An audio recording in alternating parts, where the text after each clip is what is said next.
All right, so this is how I make my hive wraps.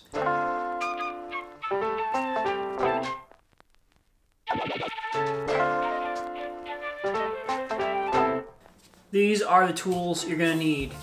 Gorilla tape, a pizza cutter with the edge ground down so it's not sharp, a utility knife, a T-square, and you need to know what kind of box you're going to be wrapping. I'm going to be doing this demonstration with an 8-frame box, but this works just the same with a 10-frame box. You're also going to need a 4x8 sheet of black Coroplast. This is the 4mm black Coroplast. Now, as far as locating the black Coroplast, I'm based in Massachusetts. I don't know where you are, but in Massachusetts, I did a lot of Googling around here looking for corrugated plastic, Coroplast, etc. And I kept coming up with sign companies and sign stores, so I started Googling sign suppliers and sign supply stores. And I found a company in Rhode Island that sells this stuff by the sheet. Now, this retails at around $16 a sheet, but I got a number of sheets and I was able to get the price down even more than that. And delivery was super cheap. So if you're in the New England area, there's a company called NEPCO, N-E-P-C-O, in Providence that does sell this stuff. In other parts of the world, you're going to have to search Google. So depending on your hive configuration and how many you're going to do, you can get 2 hives wrapped per sheet. For example, you can wrap 2 single deeps, you could wrap 2 double mediums, you could wrap 2 medium and deep combos. The only one you can't do 2 of is 2 double deeps, but you can do a double deep and a single deep with 1 sheet of plastic. All right, step number 1. This is the 4-foot end. Lines are going this direction. I'm going to take my box. Doesn't matter what kind of box. I'm using an 8-frame. You can do this with a 10-frame. Doesn't matter. So to start off, I'm going to place my box and leave a 1/4 of an inch. Don't put it flush with the edge. Leave a space. Then I'm going to take my T-square, place it on the other side of the box, also leaving a 1/4 of an inch gap on this side. Once you have this locked down, you can take the box away. And we're left with this, which will be our very first fold right here. So the idea here is to fold this plastic, not cut it. Now, this is a pizza cutter, but I took this to the grinding wheel and I filed off the edge, so this isn't sharp anymore. It's just a dull wheel. So you got your line here. This is square, and I want a nice square line, so I'm just going to go right along the edge here and just score the plastic.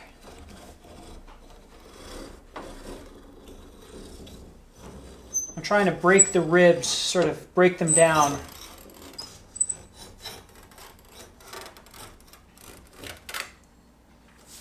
Again, it's just sort of, you're making an indentation and sort of collapsing those ribs down. So once you got this divot in the Coroplast, you just have to bend it and it folds exactly right on that score.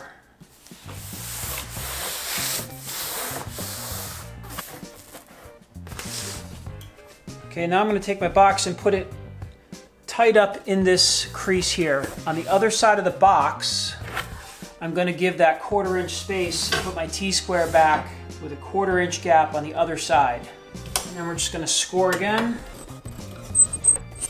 Again, we're not cutting this. We're just bending it. And then fold again.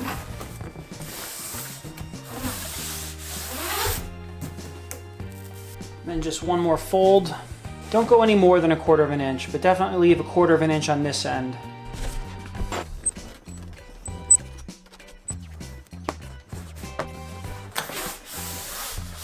All right, and your last measurement is going to be not a fold, but a cut. So leave your 1/4 inch. And on this one, we are going to cut all the way through. And it's probably good to put a little something underneath your cut so you don't cut your dining room table.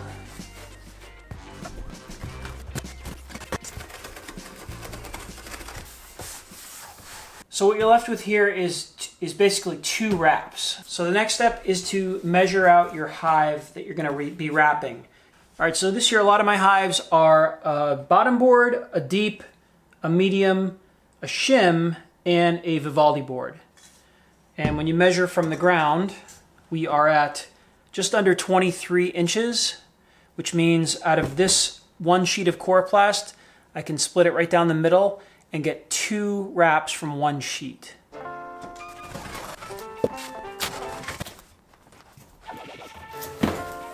So there's your wrap. Now, to connect the ends, I use the 3-inch wide Gorilla Tape. This is waterproof duct tape.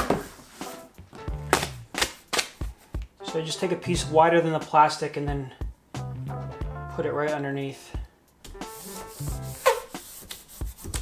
See, then I take this end and I just put it right up, line it up, and stick it right up against that other one there.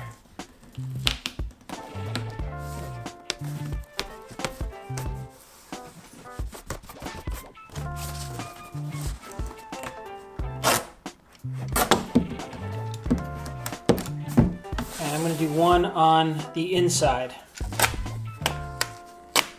Usually do this in 2 parts. And if you flatten this thing out, it actually makes it a lot easier.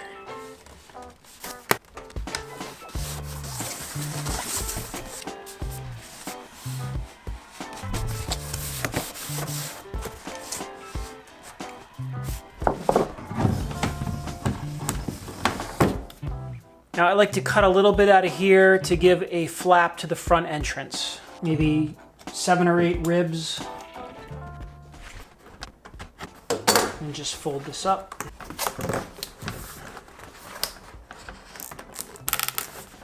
Then you're left with a nice little awning for your entrance, and this sits all the way down flat.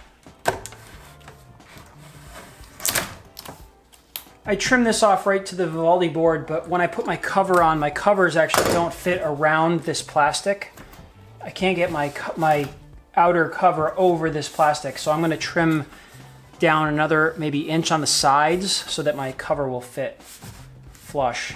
But what I want to do now is measure and cut my upper entrance hole and my Vivaldi board opening. So your hive might be different. I have a shim in here, and then just above that shim is where the opening is going to be. So just going to poke out.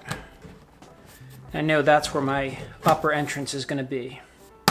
You know, maybe 1.5 inches wide, 4 ribs up. This does not have to be exact. So ventilation is about 4 ribs up from this. So I'm going to go 1, 2, 3, 4. Just cut right across.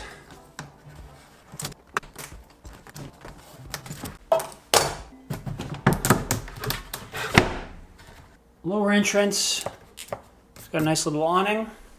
I do bring my plastic all the way down to the flat bottom with the awning. You got your upper entrance and your vent, and then your lid's going to go right on top.